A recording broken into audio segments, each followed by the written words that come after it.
Oh, testing 1 2 1 2. Hello. Yeah.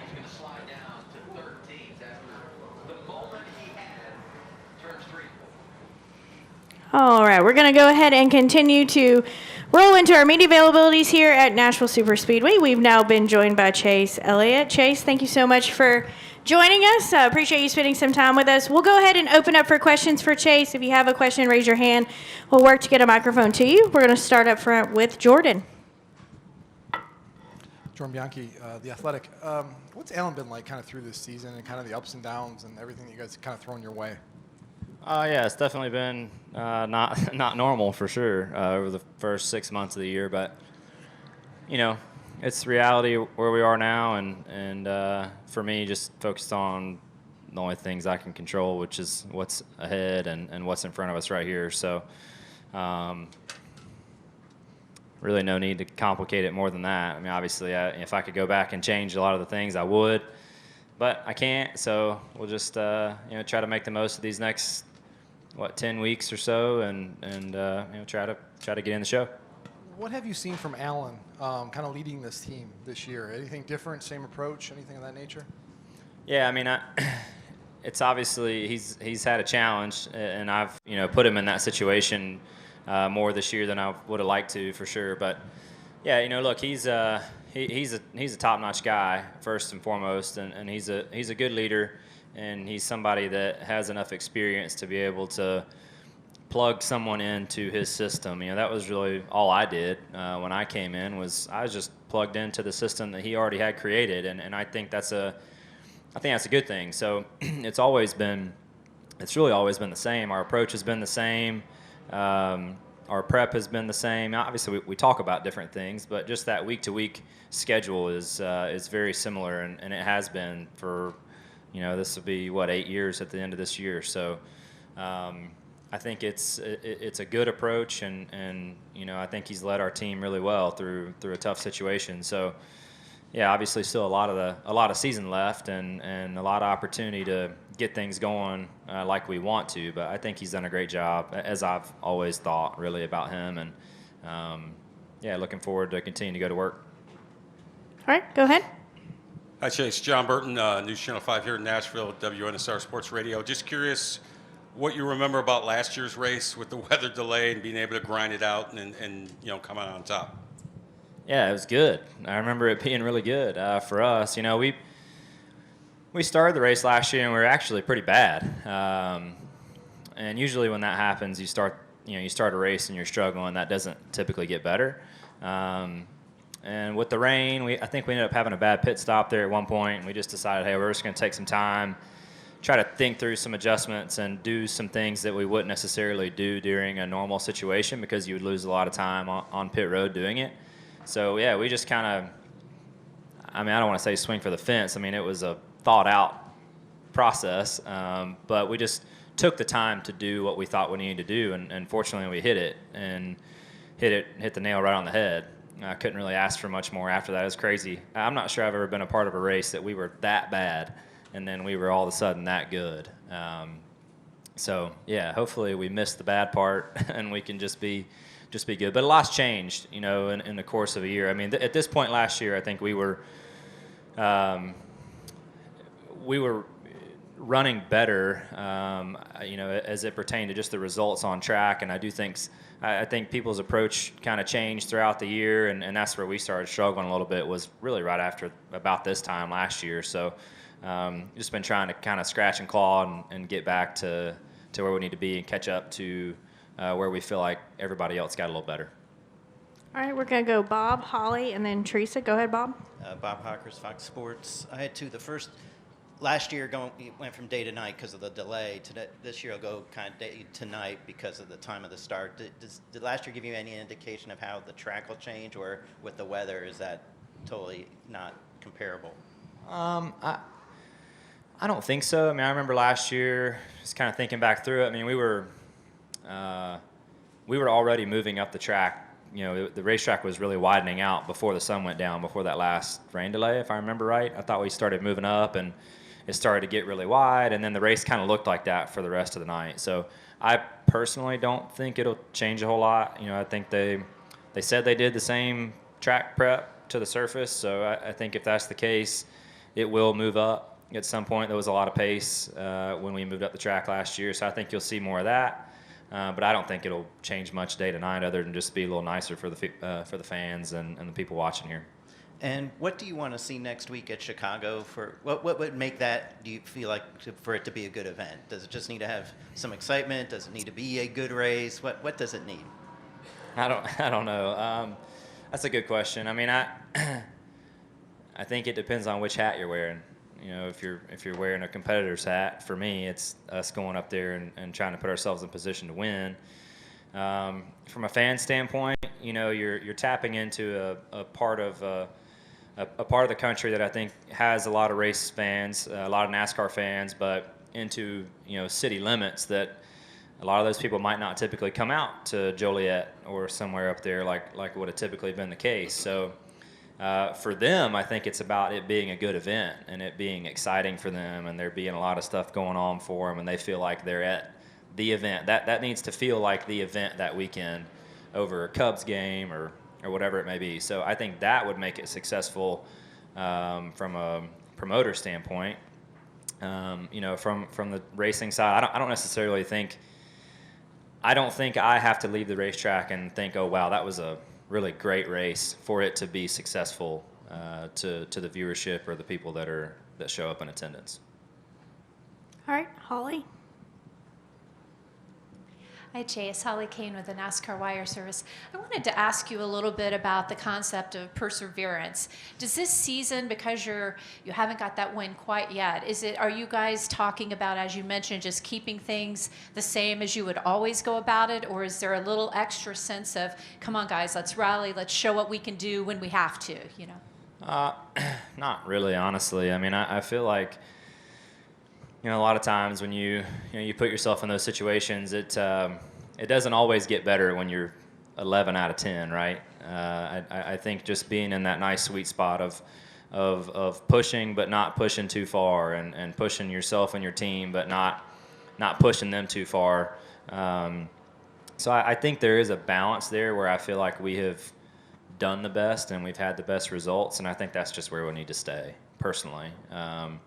And when we do our jobs at that level and to our abilities, to the best of our abilities, I feel like it's been plenty good enough to go and contend, and we just got to fall on that rhythm and just do our thing. So I guess short answer, no, I don't think we need to push too hard or do anything crazy. I think our approach needs to be the same and just make sure we're executing the things that we talk about and the things that we're zoned in on. So no, I don't think we need to really change anything, but personally looking forward to it. It's kind of as bad as the year has been, to a lot of people, I feel like it's kind of fun. We got 10 weeks left, and you either get in the show or you don't. So the playoffs are kind of like that, and you get in those last 10, and you either have to run well the next week or you go home.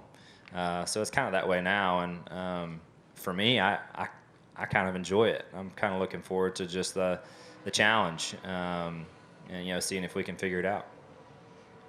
All right, Teresa.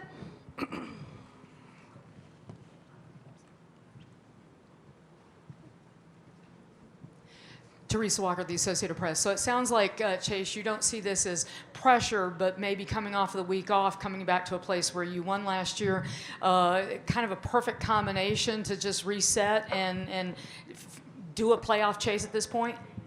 Yeah, I think so. I mean, Sonoma was a nice run for us. We didn't win or anything, but I thought we had a good solid weekend. We got in the second round of qualifying. That was a great thing. We hadn't been doing a lot of that for quite a while, so.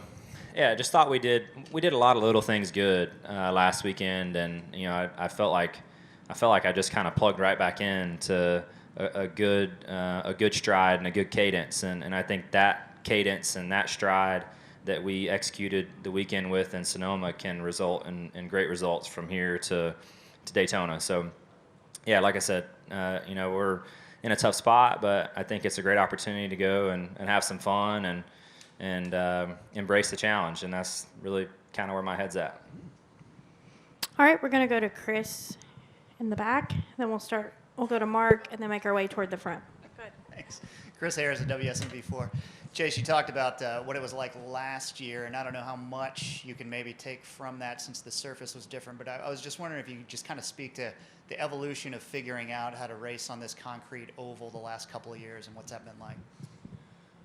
Yeah, I mean, this track, I would say most of the Cup Garage had a lot of laps at prior to running this race, probably more than we had at any other new racetrack that we have gone to over the last couple of years, because this was a testing facility for us, and we came here a lot in the winter. I mean, even before I was driving in Cup, we came up here and tested a bunch on the Xfinity side, and I did some tests with with the 24 team actually when Jeff was still driving too. So this was a place that was a really hot stop for everyone.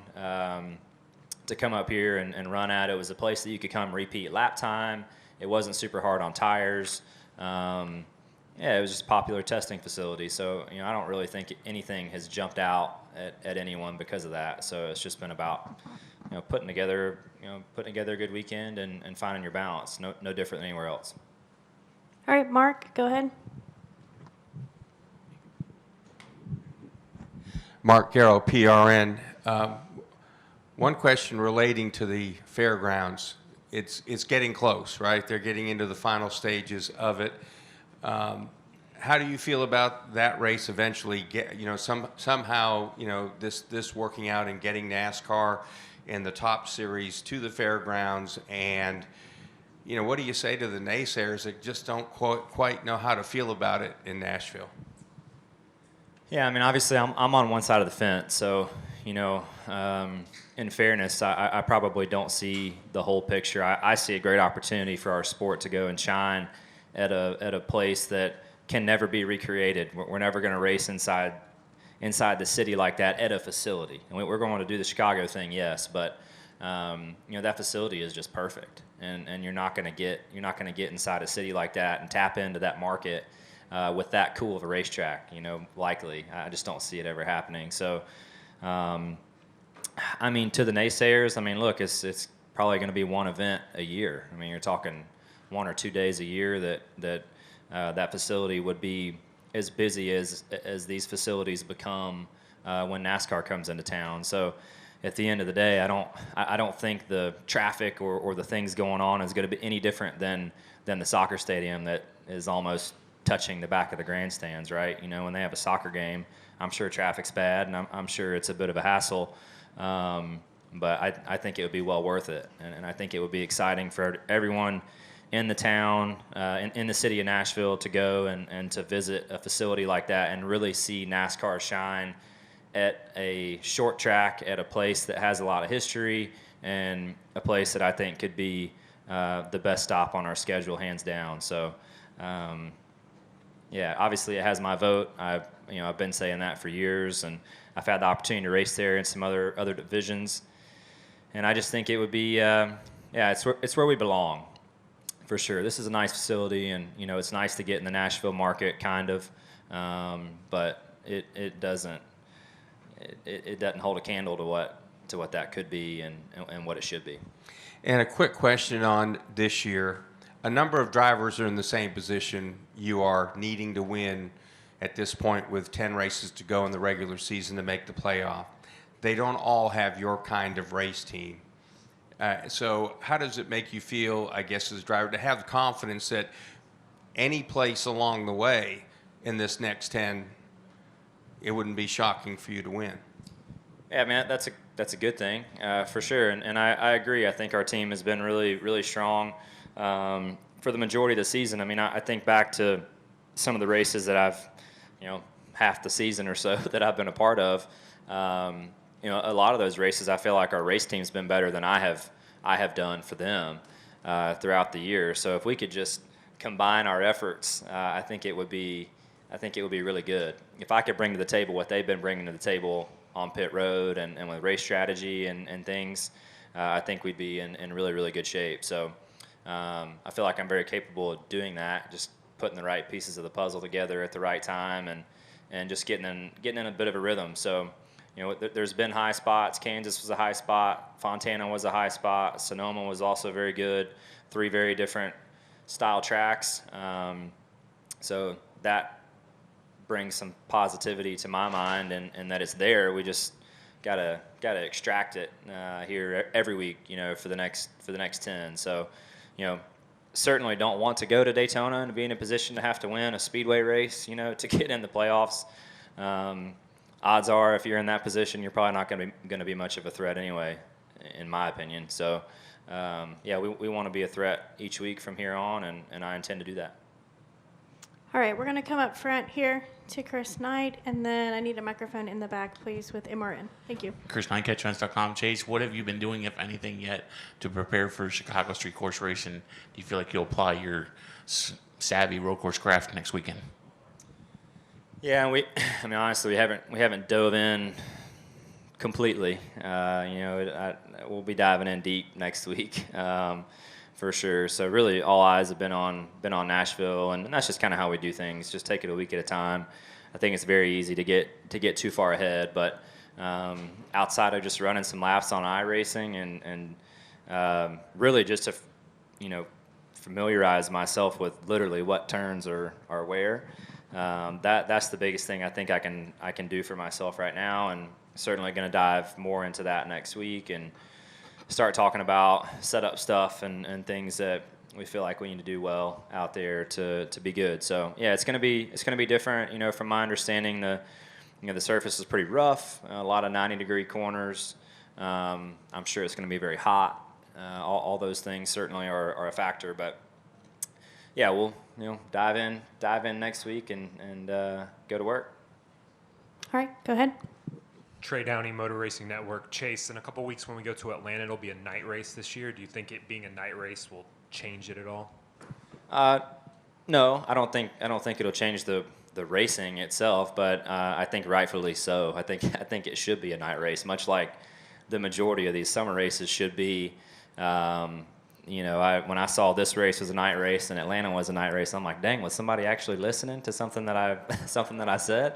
Probably not, but nonetheless, this time of year is just it's hot. For the drivers, it is what it is. It's hot every week for us, but for the people sitting in the grandstands, I mean, goodness, it's 95 degrees out here in the summer and sitting in bleachers. Like, there is no reason to be roasting on a Sunday afternoon when this facility has lights.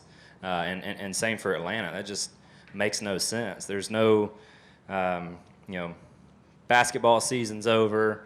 Baseball is on TV, of course, through this time of year, but it's regional coverage anyway, and they're hard to watch. So from a TV standpoint, I don't really think there's any excuse for that. Would love to see these events be on Saturday night instead of Sunday night for people that have to go to work on Monday morning. But I just don't see any reason why we shouldn't have more night races during these months where it's so hot for the spectators and the people here to enjoy it more. And then this stretch last year was kind of when you pulled away for the regular season championship. Is there a race over the next 10 that you feel more confident in others as far as pulling out that win? No. I mean, I would like to think that we can have a good shot any week, honestly. But yeah, no. I mean, I'm just taking it a week at a time right now, honestly. And there's been tracks over the years where I'm like, yeah, we should be good there, and we go and we run terrible. So me thinking that doesn't get me very far anyway, so I try not to bother. All right, we're going to take one final question. Steven Stump, frontroof.com. Chase, it seemed like last year you mentioned how it was a rough start. It seemed like once it turned to dusk and then darkness, it seemed like your car came to life. Do you feel that it being a night this year will be kind of more suited to you and your team? I mean, historically, we've run. I don't know. We've had some good runs during the day too, so that's tough. But honestly, thinking back to last year, in fairness, I thought we were really pretty good there before that last rain delay. We were just way back in the pack, but I was really happy with our car, so I don't necessarily think that had a whole lot to do with it. Okay. And then you also mentioned about how you feel that a lot of races in the summer should be at night. Is there any tracks in particular that you'd want to see a night race in the future? any of them that have lights or any of them that don't have lights. I'd love to see them have lights, so we could do that. But you know, that's just my opinion. I mean, I certainly think there's a place for Sunday afternoon events and Sunday afternoon races, but yeah, it's just, you know, you get in these months. I just personally think it would be a more enjoyable environment for people to come watch and to spectate and to have a better time ultimately. I mean, from the TV standpoint, you know, you're sitting at home and everybody's sitting in the AC that's watching the race likely, but you know, for the people at the racetrack, I do think it is nicer, and I think the energy level is higher too. Granted, I also believe that less is more. So, you know, if you have night races all the time, are the night races as cool? I don't know. I mean, I think there's definitely a balance for all that, but I would certainly like to see more of it. And I was super happy to see that we changed these again. You know, just no reason not to with what's on TV, what's not on TV, and what you're up against. All right, thank you. Yep. All right, Chase, thank you so much for spending time with us. We wish you the best of luck this weekend.